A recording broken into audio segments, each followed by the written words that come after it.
Oh my God, I'm so excited. I'm on the Olympic Peninsula in my dad's old stomping grounds. My dad, his grandfather, all grew up in Forks, Washington. It's been a long time since I've been out here steelhead fishing. My dad and grandpa used to fish out here and just absolutely slay them back in the heydays in the 60s and 70s. Well, I'm back here present day.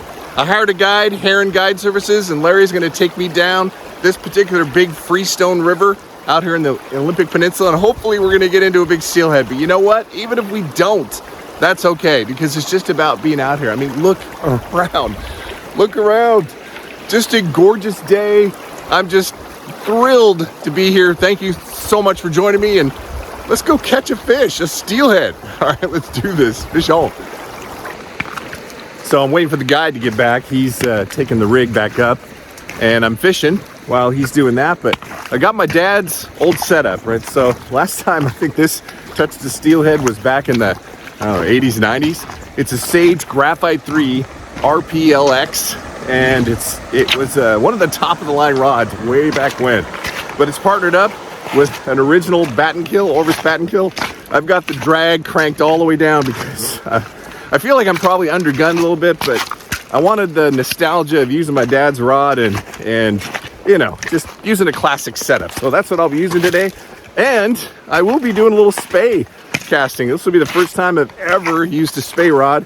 The guide here, Larry's going to show me how. So he brought a couple extra spey rods. So looking forward to doing that. I've never done that before.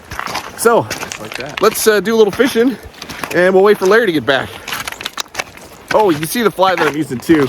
I got lots of colors, but this one's just kind of, I don't know, I love the kind of bright oranges pink.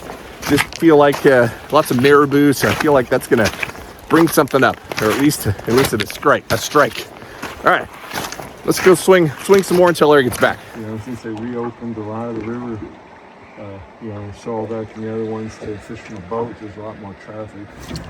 But yeah, the water's definitely kind of a funky color today. Yeah, it wasn't this green yesterday. No, it was more opaque. Yeah. Yeah, that would be more normal.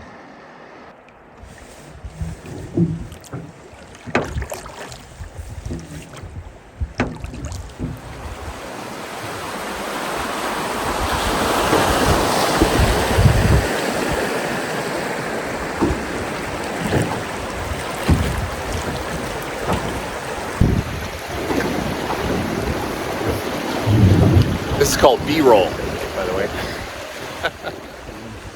Around here, go ahead and step back up. Okay. So there's a couple of different casts you can do. One is a double spey, which is you bring the rod like this, swing it around, and then cast it out. Okay.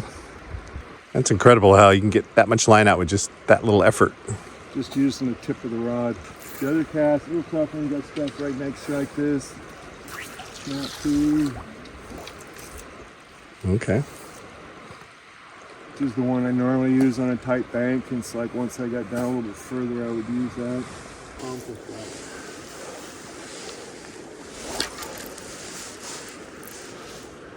Is that looking like it's supposed to? Sure.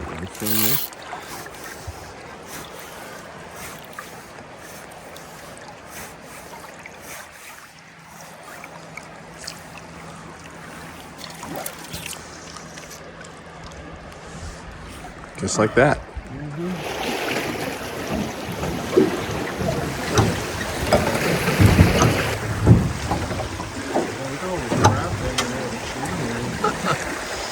It's like the tackle store. Oh no, this is just like high water, isn't it?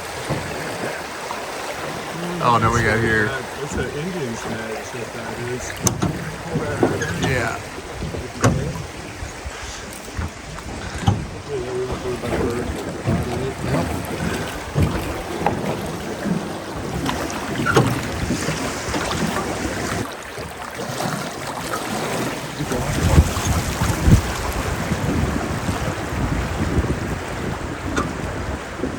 All right, 20-pound test. We got a very fishy looking fly. Yeah, purple's a good color in here. All right, Okay. good to go. Good to go. Would you start kind of up from the creek, or? Start right to the point there. This little short cast down in above the tree. Here's the best part. I'm already hooked on the bottom.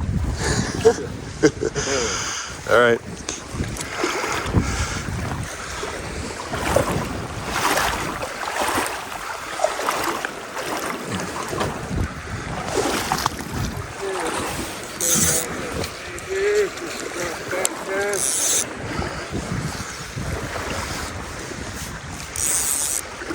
All right, I'm just gonna keep saying to myself, do not trout set.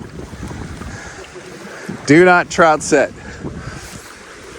Boy, this rod feels super light compared to what I was just using.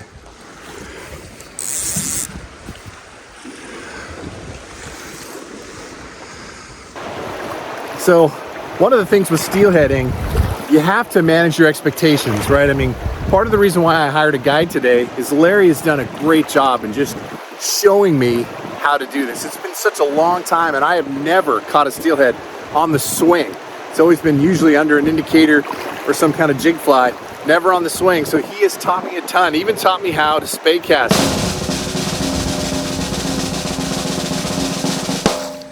There you go. See the difference in your loop there?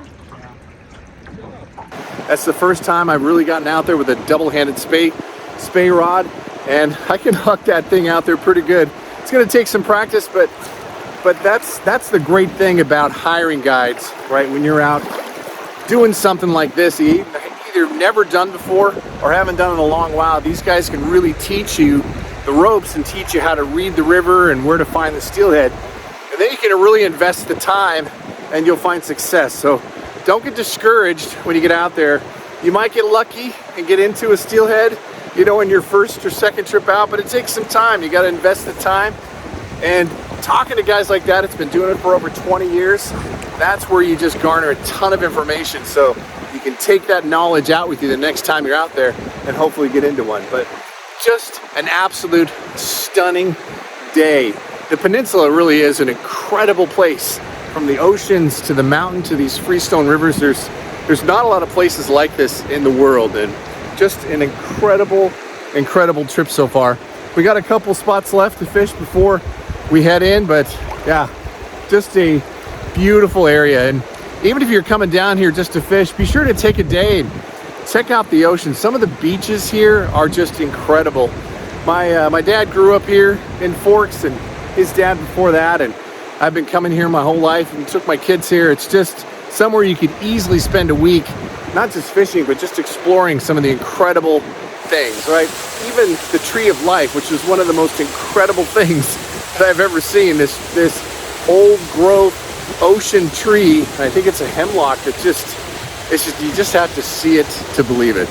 But just an incredible place. Well, I'm gonna stop talking and start fishing. So let's see if we can go catch a steelhead on the swing. All right, let's do this fish on.